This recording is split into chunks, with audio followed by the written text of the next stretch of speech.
Hello అండి, నేను doctor Priyanka, consultant anaesthesiologist and pain physician at Sri Chakra hospital, Tenali. నమస్తే అండి. నేను ఇవాళ మీకు పిఆర్పి ట్రీట్మెంట్ గురించి చెప్తాను. పిఆర్పి అనేది మీరు ఈరోజు చాలా కామన్గా వింటున్న వర్డ్.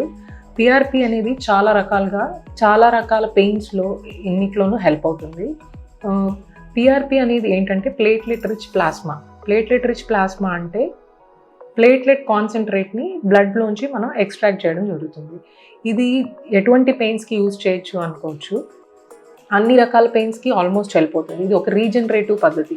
దీంట్లో ఏంటంటే నీ పెయిన్ కావచ్చు, మోస్ట్ కామన్గా ఉన్న మోకాలు నొప్పికి, ఇంకా టెన్నిస్ ఎల్బో పెయిన్కి కావచ్చు, ఇంకా షోల్డర్ పెయిన్స్, రకరకాల షోల్డర్ పెయిన్స్లో కానీ, ఇంకా మల్టిపుల్ పెయిన్స్లో మనం పిఆర్పి అనేది యూజ్ చేయొచ్చు.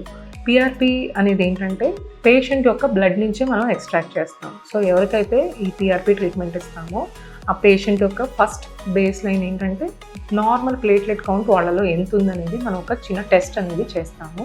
సో ఆ కౌంట్ ద్వారా ఈ ప్లేట్లెట్ అనేది పేషెంట్ యొక్క బ్లడ్ని కొంత 30 ml వరకు సేకరించి దాన్ని ఒక ప్రాసెస్, సెంట్రిఫ్యూగేషన్ ప్రాసెస్లో ప్లేట్లెట్ కాన్సన్ట్రేట్ అనేది మనం సెపరేట్ చేయడం జరుగుతుంది. ఇది ఎలా హెల్ప్ అవుతుంది అంటే ప్లేట్లెట్స్ అనే వాటిలో గ్రోత్ ఫ్యాక్టర్స్ ఉంటాయి. గ్రోత్ ఫ్యాక్టర్స్ అంటే వృద్ధి కారకాలు. ఈ ప్లేట్లెట్ మనం ఒక కరెక్ట్ మీడియాలో, అంటే దాంట్లో ఒక కాన్సన్ట్రేట్ కెమికల్ అనేది కలపడం జరుగుతుంది. దీనివల్ల ఏమవుతుందంటే ఈ గ్రోత్ ఫ్యాక్టర్స్, వృద్ధి కారకాలు అనేవి మనం ఇంజెక్ట్ చేసిన ప్లేస్లో రిలీజ్ అవుతాయి. అంటే ఎక్కడైతే పెయిన్ ఉందో అక్కడ మనం ఇంజెక్షన్ ఇచ్చిన తర్వాత ఈ వృద్ధి కారకాలు అనేవి బయటకు వచ్చి డ్యామేజ్ని రిపేర్ చేయడానికి హెల్ప్ అవుతుంది అన్నమాట. సో మోకాల్లో అరుగుదలలో ఎగ్జాంపుల్కి తీసుకుంటే కార్ట్లేజ్ అనేది డ్యామేజ్ అవుతూ ఉంటుంది.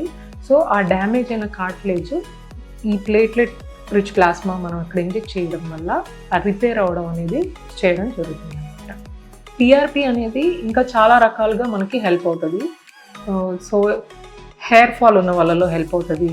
అంతేకాకుండా ఇంకా ఇప్పుడు ఇన్ఫర్టిలిటీలో కూడా పిఆర్పి అనేది యూజ్ చేస్తున్నారు. కానీ మనం ఇక్కడ మాట్లాడుకుంటున్నది పెయిన్ రిలేటెడ్, అంటే క్రానిక్ పెయిన్, దీర్ఘకాలికంగా ఉన్న నొప్పులని మనం పిఆర్పి ద్వారా ఎలా ట్రీట్ చేయొచ్చు అనేది చెప్తున్నాం.